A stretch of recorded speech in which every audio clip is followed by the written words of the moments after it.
নমস্কার সকল গল্পপ্রেমী ও সাহিত্যপ্রেমী শ্রোতা বন্ধুদের আমার অনেক স্বাগত। আমার আজকের নিবেদন সমরেশ মজুমদারের একটি ছোট গল্প, ভ্রমণ বৃত্তান্ত। সেই যে কে যেন বলেছিলেন, অনেক হলো, এবার মরণের পাশে শুতে চাই নিশ্চিন্তে। কেউ জবাব দিয়েছিল, এখনই? তাহলে যে মরণও গর্ভবতী হবে। চমকে উঠেছিলেন তিনি। ভোগ কাটা ঘুড়ির সুতোটাকে গুটিয়ে নেবার মতো মুখ করে নিজের মনেই বলেছিলেন, হায়, তাহলে যে আরেকটি সন্তান জন্ম নেবে, এবং নিঃসন্দেহে জানি তার নাম শয়তান। তিনি ঠিক জানতেন না, মরণের কাছেই তো সবাই জীবনকে গচ্ছিত রেখে যায়, এবং সেই অর্থে তো মরণের বিরাট বন্ধকি কারবার। যে জানে সে জানে মরণে পারে জীবনকে ফিরিয়ে দিতে, শুধু তার কাছ থেকে ফিরিয়ে নিয়ে আসাটা জানতে হয়। যেমন এই শহর, যে কিনা সেই অর্থে মৃত, যদি পাশাপাশি কোনো ঝকমকে নগরকে রাখা যায়, তার কাছে আসুন, দেখবেন ফিরে যাওয়ার সময় একটা জীবনকে সঙ্গে নিয়ে ফিরছেন, যদি ঠিক চাবি ঠিকঠাক ঠিক তালায় পড়ে। সব দেশ ঘুরে যখন পকেট আছে কি নেই বোঝা যাচ্ছে না, তখন এই রকম আহ্বান এলো। পড়েই মনে হলো, বাহ, চমৎকার! এরকম ডাক তো অন্য দেশের টুরিস্ট ব্যুরো দেয়নি কখনো। কাজের তাগিদে আমাকে পৃথিবীটাকে ঘুরে দেখতে হয় 5 বছরে একবার, অথচ এই বিজ্ঞাপনটা নজরে পড়েনি কখনো, যদিও কতবার ওই শহরের পাশ দিয়ে চলে গিয়েছি। পকেটে যা আছে কুড়িয়ে বাড়িয়ে তা দিয়ে 2 রাত কোনো হোটেলে থাকা যায়। তার মানে একটা বিরাট দিন হাতে থাকবে দেখবার। এবং ওই যে বলেছে, ঠিকঠাক তালাটা যদি খুঁজে পাওয়া যায়, তাহলে তাকে নিয়ে ফিরে যাওয়া হলেও হতে পারে। কাল রাতেই শহরে পা দিয়েছি। রাতের বেলা সব আকাশের মোটামুটি 2 চেহারা, মেঘ থাকলে এবং না থাকলে। ঘুমোলে যেমন বেঁচে থাকা কিংবা মরে যাওয়া সমান সমান। কথাটা কথায় জড়িয়ে হোঁচট খেলে বোধহয়। সমান সমান হয়েও সমান নয়। ঘুম তো স্বপ্ন দেখায়, এইটুকু ওর বাড়তি অহংকার। হিসেবে দেখা গেল 2 রাতের হোটেল খরচ চালিয়ে সামান্যই থাকবে আমার। কি আছে এই শহরে যা আমি কোথাও দেখিনি তা দেখে নিতে পারি। হোটেলের রিসেপশনে নামলাম ব্রেকফাস্টকে। ঝকঝকে তকতকে আয়নায় মোড়া 4 ধার। যেদিকেই তাকাই নিজের 35 বছরের মুখটাকে দেখি। মানুষের শুনেছি অনেক মুখ, আমার কটা। এখানে শীত নেই এবং গরম পড়ে না বলেই নেই। এতদিন বাদে একটু হালকা হয়েছে পোশাকে। চোস্ট পাজামা আর চাপা পাঞ্জাবিতে বোধহয় এখানে আমি একক। কারণ বুঝতে অসুবিধা হয় না, নজর কেড়েছি এর মধ্যেই অনেকের। হোটেলের অভ্যর্থনাকারীরা এত হাসি কোত্থেকে সংগ্রহ করে কে জানে। কাল রাতেও দেখেছি, এখনো এদের বোধহয় হাসির পুঁজি ফুরোয় না। বললাম, আপনাদের টুরিস্ট ব্যুরোর বিজ্ঞাপন চোখে পড়ায় এই শহরে এসেছি। কাউন্টারে ওপারে দাঁড়িয়ে ছেলেটি জবাব দিল, আমাদের সৌভাগ্য। বললাম, বলুন তো কি কি আছে এখানে দেখবার, আর সারাদিনে সেসব ঘুরে দেখে নিতে হবে। ছেলেটি হাসল। একদিনে দেখতে চান? তাহলে বেশ পরিশ্রম হবে। বললাম, তা হোক, দেখবার জন্যেই তো এসেছি। ছেলেটি জানালো, এত ছোট বড় জিনিস 4 ধারে ছড়িয়ে আছে যে একদিনে একা একা সব দেখে উঠতে পারবেন না। তাছাড়া কোনো জিনিসকে এমনি দেখলে একরকম, আবার তার গোপন কথা জানলে আর এক রকম হয়ে যায়। তার জন্য আপনার একজন গাইড নেওয়া দরকার। গাইড? চমৎকার! জীবনে প্রতি পাই কেউ না কেউ আমায় গাইড করেছে। যখন করেনি তখনই হোঁচট খেয়েছি। বললাম, গাইড কোথায় পাবো? আপনি নেবেন? হ্যাঁ। ছেলেটি টেবিলের ওপর থেকে একটা কাগজ তুলে এনে আমায় দিল। 15টা নাম পরপর, তাদের বয়স এবং দৈনিক দক্ষিণা। দক্ষিণার চেহারা দেখে আমার চোখ কপালে। এ যে আমার 2 রাতের হোটেল ভাড়ার সমান। পকেটে যা আছে তা দিয়ে এদের 2 ঘন্টার বেশি পাওয়া যাবে না। দিন তো দূরের কথা। তারপরেই মনে হলো, হয়তো এখানে লিখতে হয় বলে বেশি লেখা আছে। দর করলে হয়তো আমার সাধ্যের মধ্যেই পেয়ে যাব। জিজ্ঞাসা করলাম, এদের যে কোনো একজনকে পাওয়া যাবে? চেষ্টা করতে পারি। কত দিতে হবে? মানে? নিশ্চয়ই কম হবে। ছেলেটি আমাকে বড় বড় চোখে দেখল, যেন এরকম প্রস্তাব সে জীবনে শোনেনি। কথা বলছে না দেখে আমি বললাম, দক্ষিণাটা আমার পক্ষে বেশ বেশি। দুঃখিত, এটাই ন্যায্য মূল্য। বেশ, এরা ছাড়া আরেকটু সস্তা দরের গাইড পাওয়া যাবে না? সস্তা গাইড? হায় না, তাদের সন্ধান আমার জানা নেই। আপনি নিশ্চয়ই অন্ধ হয়ে থাকতে চান না। মাথা নেড়ে হোটেল ছেড়ে বাইরে বেরিয়ে এলাম।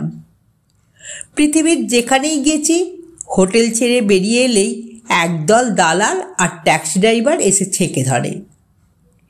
কিন্তু এখানে ওরা কেউ নেই। ট্যাক্সিওয়ালারা খুব নির্জীব চোখে আমাকে দেখল। রাস্তা ঝকঝকে নয়, আবার নোংরাও বলা যাবে না।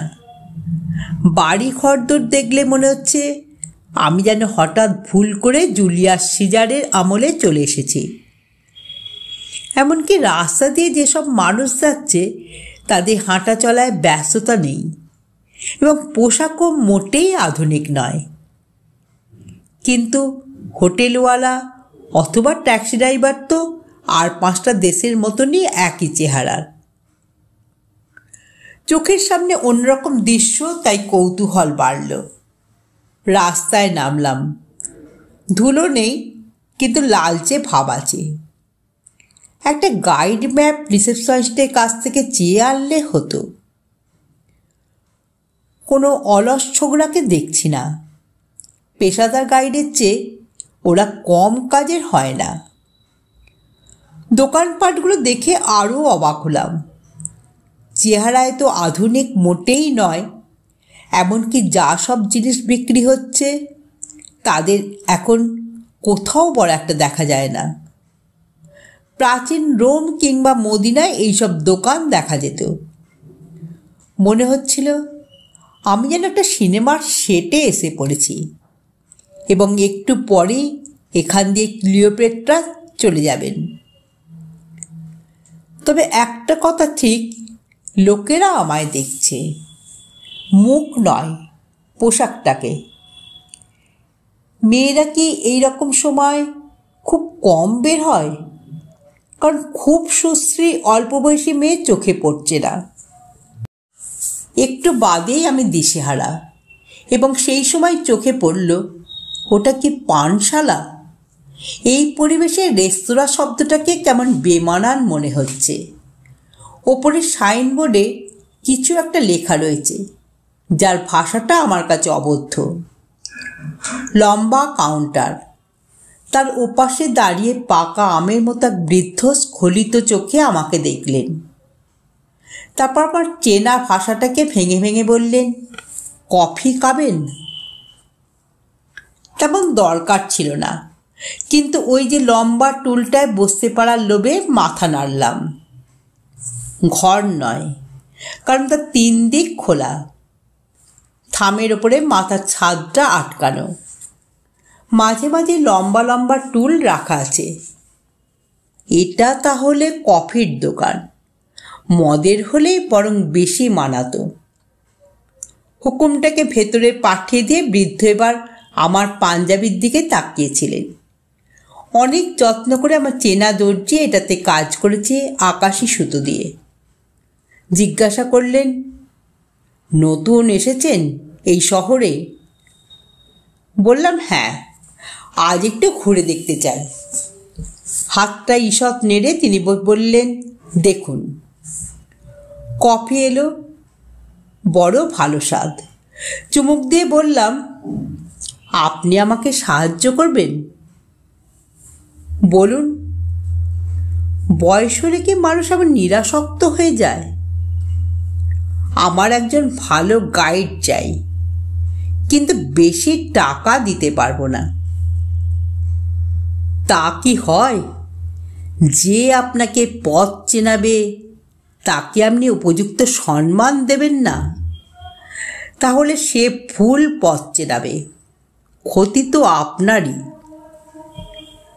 তা ঠিক, তবে কি না আমার পকেটে বেশি পয়সা নেই, কিন্তু ইচ্ছে আছে শহরটাকে দেখবার। বলছিলাম কি, আপনার জানা কোনো বেকার ছেলে আছে যে এই শহরটাকে চেনে? থাকবে না কেন, কিন্তু তারা যে ভাষায় কথা বলে সে ভাষা তো আপনি বুঝবেন না। ওকে ভাড়া করে কোনো লাভ হবে না। ব্যাপারটা বুঝলাম। এখানকার খুব কম মানুষই অন্য ভাষা শিখেছে, তাই যারা শিখেছে তারা তো মূল্যবান হবেই। এই সময় একটু খসখসে অথচ সুরেলা গলা কানে এলো। আপনি কোত্থেকে আসছেন? আমি ঘাড় ঘুরিয়েই মুগ্ধ হলাম। এত সুন্দরী মেয়ে এই শহরে আছে? আহা, শহরটাই যেন সুন্দরতর হলো। মেয়েটি আমার দিকে স্পষ্ট চোখে তাকিয়ে আছে। বিনীত গলায় বললাম, ভারতবর্ষ। মেয়েটি এক মুহূর্ত চিন্তা করে নিল, তারপর খুব নিরাসক্ত গলায় বলল, যদি কিছু মনে না করেন তাহলে আপনার সমস্যাটা জানতে পারি? দেখলাম মেয়েটির কথা বলার ভঙ্গিতে বেশ সৃষ্ট ভঙ্গি আছে। আমাকে কিছু বলবার সুযোগ না দিয়ে বৃদ্ধ বললেন, উনি একজন গাইড চাইছেন আমাদের শহরটাকে দেখবেন বলে, কিন্তু ওর পকেটে যা আছে তাতে। যেন এক টুকরো ভাঙা হাসি আমার সুতোটাকে কেটে দেবার পক্ষে যথেষ্ট। গাইড আপনার পক্ষে খুব দামি হয়ে যাচ্ছে? হ্যাঁ, এই মুহূর্তে। আমি অনেক জায়গা ঘুরে দেশে ফিরতে গিয়ে বিজ্ঞাপন দেখে এখানে এসে পড়েছি। আমাকে আবার 5 বছর পরে এখানে আসতে হবে। তখন শুরু করব এই শহর দিয়েই, যাতে টাকা পয়সা কোনো সমস্যা না হয়ে দাঁড়ায়। আমি ঘোষণা করলাম। মেয়েটি চুপচাপ কফি শেষ করল। মাথায় এক রাশ সোনালি চুল, চোখ দুটো আশ্চর্যভাবে গভীর, মুখের আদলে একটা নরম আনন্দ, কিন্তু তার সঙ্গে কেমন একটা বিষণ্ণ ছায়া চিবুকে এবং চোখে জড়ানো। পায়ের পাতা ঢাকা এক কাপড়ের ঢিলে পোশাক মেয়েটির শরীরকে আড়াল করেছে। কোমরের কাছে একটা ফিতে সরু হয়ে এঁটে আছে। 2 কাঁধে পোশাক 2 বাঁধনে আটকানো। মেয়েটির বয়স বোঝা গেল না, কিন্তু ও যে ভরা যুবতী তা বুঝতে অসুবিধে নেই। কফি খাওয়া শেষ হলে মেয়েটি রুমালে ঠোঁট মুছল। সঙ্গের ঝুলি থেকে একটা আয়না বের করে ঘুরিয়ে ঘুরিয়ে নিজের মুখ দেখে নিল। তারপর আমার দিকে তাকিয়ে হাসল। এই শহরে আমি ৩৫ বছর আছি। শেষবার শহরটাকে দেখেছিলাম ২০ বছর আগে। অনেক দিন এই শহরটাকে আমার দেখা হয়নি। আমি একটু অবাক হয়ে ওর দিকে তাকালাম। সেটা লক্ষ্য করেই সে বলল, ৩৫ বছর আগে এখানে আমি জন্মেছিলাম। ও, মেয়েটি আমার সমবয়সী, অথচ কত ছোট দেখাচ্ছে ওকে। দেখুন, আজ আমার সারাদিনে তেমন কোনো কাজ নেই। আমি যদি গাইড করি তাহলে কেমন হয়? মেয়েটি মিটিমিটি হাসছিল। আপনি? না না, ভয় পাবেন না। আমি যখন পেশাদার গাইড নই তখন আমাকে কিছু দিতে হবে না। আপনার কথা শুনে মনে পড়ে গেল, অনেক দিন এই শহরটাকে দেখা হয়নি। ১৫ বছর কম সময় নয়। আমি বিকেল ৫টা পর্যন্ত আপনাকে সময় দেব। আপনার কোনো আপত্তি নেই তো? মেয়েটি এবার কফির দাম দিচ্ছিল। আমি বাধা দিলাম, দয়া করে ওটা আমাকে দিতে দিন। তাড়াতাড়ি ২টো কফির দাম মিটিয়ে বাইরে বেরিয়ে এলাম। লক্ষ্য করলাম আমার হোটেলের কফির দাম আর এই সাধারণ দোকানের কফির একই দাম।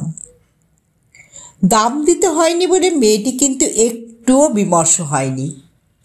বলল, আজ সারাদিন যা খরচ হবে তা তাহলে আপনি মেটাবেন। সাধ্যমতো চেষ্টা করব। ব্যাস, তাহলে একটা ভদ্রলোকের চুক্তি হয়ে গেল।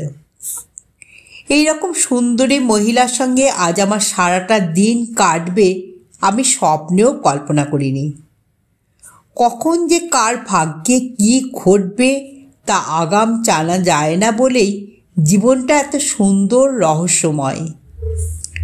ঢিলে আলখাল্লায় শরীর থাকা সত্ত্বেও বুঝতে পারছি ওর সম্পদ সাধারণের ঈর্ষার বস্তু।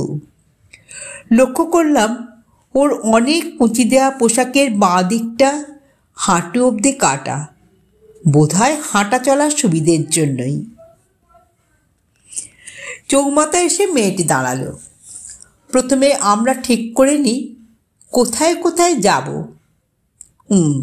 হ্যাঁ, চলুন শেষ থেকে শুরু করি।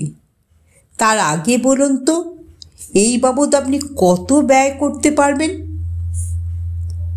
এই সময় আমি একটু সন্দেহের চোখে ওকে দেখলাম। সারা পৃথিবী ঘুরে আমি ঠক জোচ্চুরদের নানান ফন্দির কথা আমার জানা আছে। যা পারি তা থেকে কমিয়ে ওকে বললাম। শুনে একটু চিন্তা করে ও রাস্তার পাশে গলির মধ্যে দাঁড়িয়ে থাকা ঘোড়ার গাড়িকে কাছে আসতে বলল। গাড়িগুলো অদ্ভুত। ঘোড়া এবং তার সওয়ার আগে, গাড়িটা বেশ পিছনে। কোচওয়ানের সঙ্গে ওদের ভাষায় কথা শেষ করে মেয়েটি বলল, উঠুন। খুবই ছোট গাড়ি, 2 সিটার। মুখোমুখি বসতেই হাঁটুতে হাঁটু ঠেকল। গাড়িগুলো ছোটে বেশ জোরে বোঝা যাচ্ছে। চ্যারিয়ট মনে হচ্ছে। এবার মেয়েটি বলল, আমি প্রথম ভারতবর্ষের মানুষকে দেখলাম। বললাম, আপনি কিন্তু চমৎকার ইংরেজি বলতে পারেন। মেয়েটি বড় চোখে তাকালো। তার ঠোঁটে টান টান হাসি। নইলে আপনার কথা বুঝতেই পারতাম না। এ চোখের দিকে বেশিক্ষণ তাকানো যায় না। বুকের ভেতর কখন যে টলানি শুরু হয়েছে বুঝিনি। এই মুহূর্তে ধরা পড়ল। মুখ নামিয়ে বললাম, আমরা কিন্তু এখনো আমাদের নাম জানি না। সে বলল, নাম? একদিনের জন্যই তো আলাপ, বিকেল 5টা অবধি। তারপর তো নাম স্মৃতি হয়ে যাবে। না মশাই, আমি আর স্মৃতির বোঝা ভারী করতে একটুও রাজি নই। গাড়িটা থামল একটা ছোট্ট পাহাড়ের তলায়। এদিকের পাহাড় যেমন হয়, একটাও গাছ নেই, এত ন্যাড়া যে চোখের আরাম হয় না। দুজনে সেই পাহাড় ভেঙে ওপরে উঠতে লাগলাম। মেয়েটিকে জিজ্ঞাসা করলাম, এখানে কি দেখার আছে? দেখার কি কিছু থাকে? দেখে নিতে হয়। ও হাসল। পাহাড়ি পথটায় মানুষের হাঁটার সুবিধে আছে, কিন্তু কোনো মানুষ চোখে পড়ছে না। বেশ কয়েকটা বাঁক পেরিয়ে উপরে উঠতেই গর্জন কানে এলো। যত এগোচ্ছি তত সেটা বাড়ছে। এবার আর রাস্তা নেই। এ পাথর ডিঙিয়ে ওই পাথরের খাঁজ ধরে এগোতে হয়। কেউ পথ না দেখালে আমি কোনো কালই এখানে আসতে পারতাম না। শেষ পাথরটার আড়াল সরতেই দৃশ্যটাকে দেখতে পেলাম। পাহাড়ের একটা গহ্বর থেকে বিশাল জলরাশি রামধনুর মতো ছিটকে উঠে এসে আবার বেঁকে নিচের গহ্বরে ঢুকে গেছে। অর্ধবৃত্ত জলের ধারার তলায় স্বচ্ছন্দে দাঁড়ানো যায়। শব্দটি জলের ওঠা পড়ার জন্যই হচ্ছে। এই বিশাল ধারার রং নীল। আমি মুগ্ধ চোখে দৃশ্যটি দেখছিলাম। পৃথিবীর কোথাও এমন সাজানো ছবি আমি দেখিনি। সাজানো কারণ গহ্বর থেকে বেরিয়ে আর একটা গহ্বরে প্রবেশের সময় এই বিশাল ধারাটির ক্ষুদ্র অংশ বাইরে পড়ছে না। আবিষ্কার করলাম আমরা ছাড়া এখানে আর কেউ নেই। মেয়েটি বলল, একজন মানুষ প্রতিজ্ঞা করেছিল সে মরবে না। দেবতারা যেমন মরেন না। অনেক সাধনার পর দেবতারা রাজি হলেন। তবে তারা একটা শর্ত দিলেন, সুখ পেতে গেলে দুঃখকে আগে জানতে হবে। পৃথিবীর সমস্ত দুঃখ যদি মানুষটির জানা হয়ে যায় তাহলে সে অমরত্ব পাবে। মানুষটি বলল, এ তো সোজা কথা, দুঃখ জানতে আর কষ্ট কিসের? সেদিন থেকেই সে দুঃখ জানতে লেগে গেল। পৃথিবীর সব দুঃখ জানতে জানতে লোকটির শরীর নীল হয়ে গেল। এত বিষ ধারণ করার ক্ষমতা তার ছিল না। নিজের শরীরের জ্বালা নিবৃত্ত করতে সেই পাহাড়ের গহ্বরে আশ্রয় নিল। কিন্তু পাতালও তো পৃথিবীর দুঃখ সইতে পারে না। সে মানুষটিকে ঠেলে ছুঁড়ে দিল শূন্যে। স্বর্গের দিকে চলে যাচ্ছে দেখে দেবতারা বিপদে পড়লেন। স্বর্গে দুঃখ যদি একবার প্রবেশ করে তারা তাড়াতাড়ি মানুষটাকে আবার পৃথিবীর তলায় ঢুকিয়ে দিলেন। সেই থেকে মানুষটি ওই জলের আকার নিয়ে পাতাল থেকে উঠে আসছে, আবার ডুবে যাচ্ছে। জিজ্ঞাসা করলাম, সব দুঃখ জেনেও মানুষটি অমর হলো না কেন? মেয়েটি হাসল। একটা দুঃখ তার জানতে বাকি ছিল। লক্ষ্য করে দেখুন, একদম উপরে অত নীলের মধ্যে একটা সাদা জলের রেখা বইছে। ওইটুকুই ওর অজানা। কিন্তু দেবতারা বললেন, তবু সে অমরত্ব পাবে। যতদিন পৃথিবী থাকবে ততদিন এই জলের ধারা বেঁচে থাকবে। জিজ্ঞাসা করলাম, না জানতে পারা দুঃখটি কি? মেয়েটি বলল, দুটো মানুষের মন অবিকল হয়েও মেলে না কেন? কেন? মেয়েটি হাসল। ওটা তো আমিও জানি না। ভালোবাসা মানে যদি সুখ, তবে তা থেকে এত দুঃখ পায় কেন মানুষ?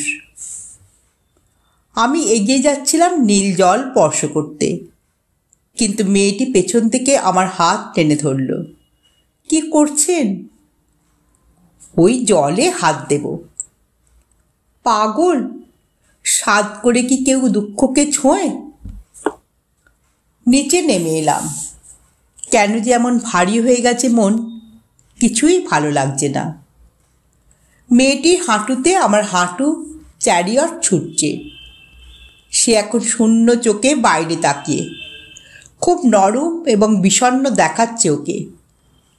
ইচ্ছে করছিল ওর একটা হাত দু হাতে নিই, কিন্তু মেয়েটির শরীরের চারপাশে একটা ব্যক্তিত্বের বর্ম আছে যা ভেদ করে কাছাকাছি যাওয়া সম্ভব নয়। রথ যেখানে এসে থামল সেটা একটা উদ্যান। মেয়েটি বলল, আসুন, এবার আমরা অনন্ত যৌবন দেখব। বিস্মিত এবং আগ্রহী হয়ে মেয়েটিকে অনুসরণ করলাম। চারধারে অজস্র ফুল। পৃথিবীর সব রং উজাড় করে তাদের সাজানো হয়েছে। এদের অনেককেই আমি চিনি না, কিন্তু ফুল কি কখনো অনাত্মীয় হয়? মেয়েটি বলল, এদের কোনো গন্ধ নেই। সে কি, এত সুন্দর তবু গন্ধ নেই? বলতে বলতে অবিশ্বাসে গোলাপের বুকে নাক রাখলাম। না, মেয়েটি ঠিকই বলেছে। বললাম, একটাও মৌমাছি কিংবা ভ্রমর দেখছি না কেন? মেয়েটি জবাব দিল, কারণ এই সুন্দর ফুলেদের বুকে মধুও নেই। যে ফুলের গন্ধ এবং মধু নেই সে কেমন ফুল? কিছুক্ষণ দেখলেই চোখ ধাঁধিয়ে যায়, চোখ সরাতে হয়। মেয়েটি হাসল।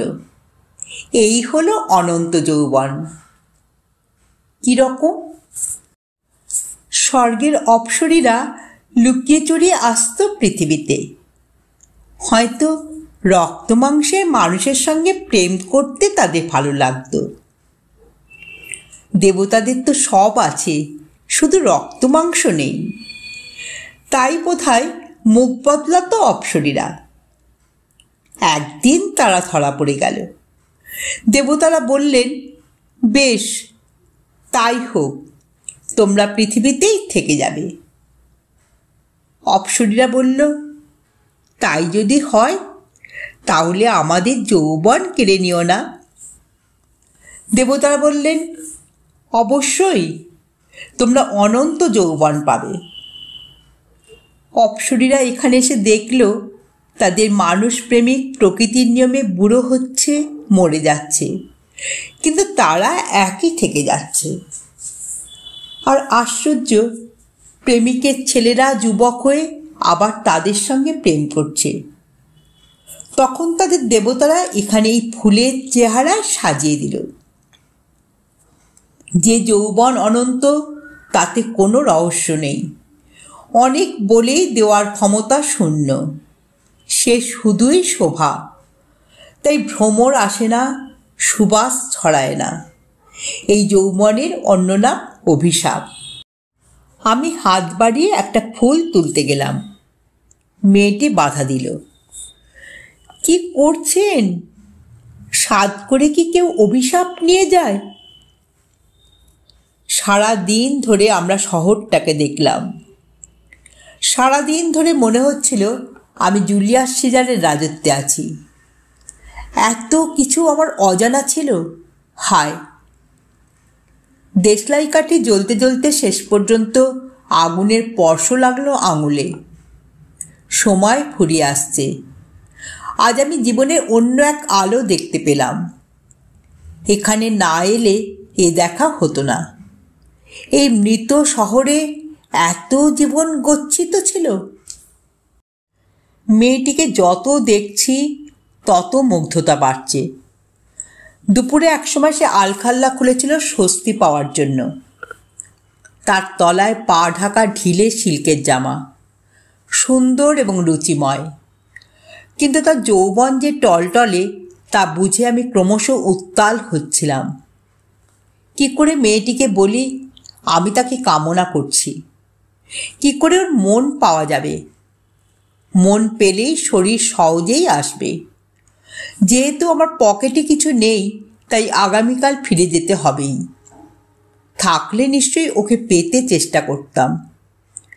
মুখ ঘষছে বুকে।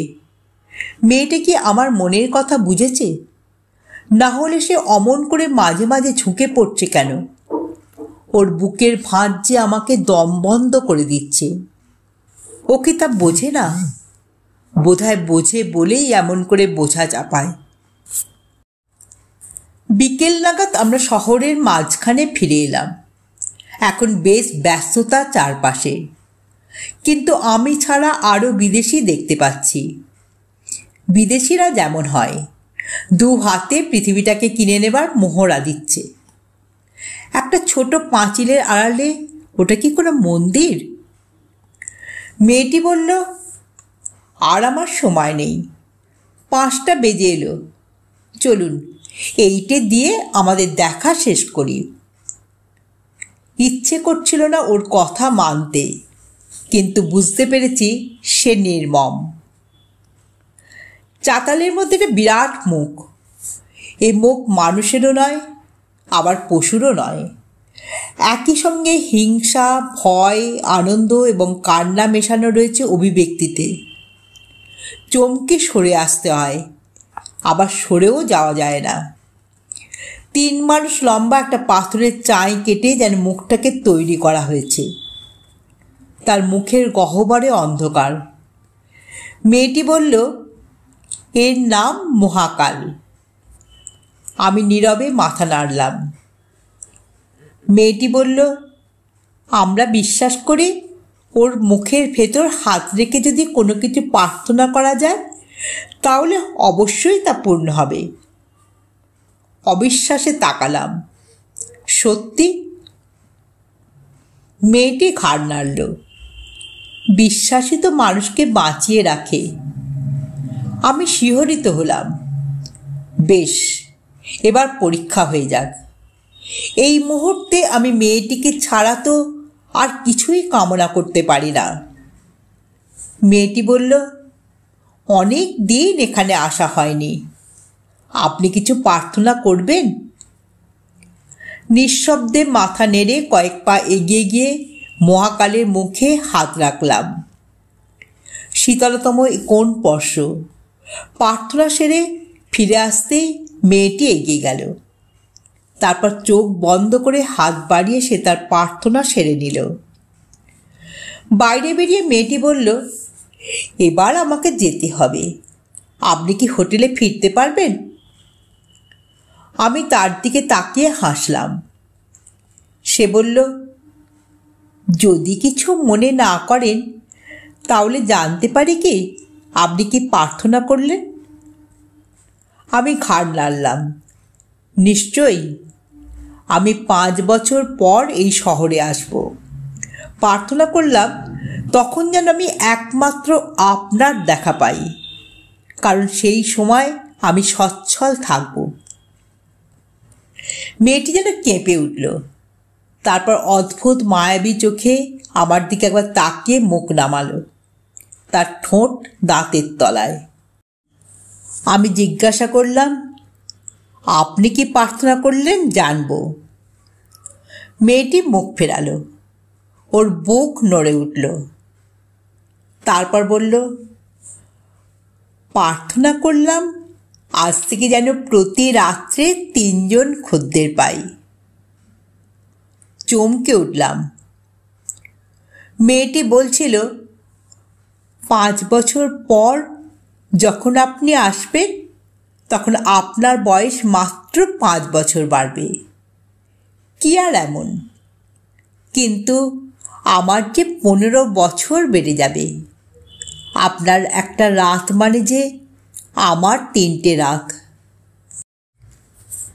আপনারা এতক্ষণ শুনছিলেন সমরেশ মজুমদারের ভ্রমণ বৃত্তান্ত গল্পটি এখানেই সমাপ্ত হলো। যদি শ্রোতা বন্ধুদের আমার গল্প পাঠ ভালো লেগে থাকে তাহলে অবশ্যই আমার চ্যানেলটিকে সাবস্ক্রাইব করে পাশে থাকা বেল আইকনকে প্রেস করে অল করে দেবেন। তাহলে যখন আমি নিত্য নতুন গল্প আপলোড করব আপনারা সঙ্গে সঙ্গে পেয়ে যাবেন। আপনারা সবাই খুব ভালো থাকবেন। নমস্কার।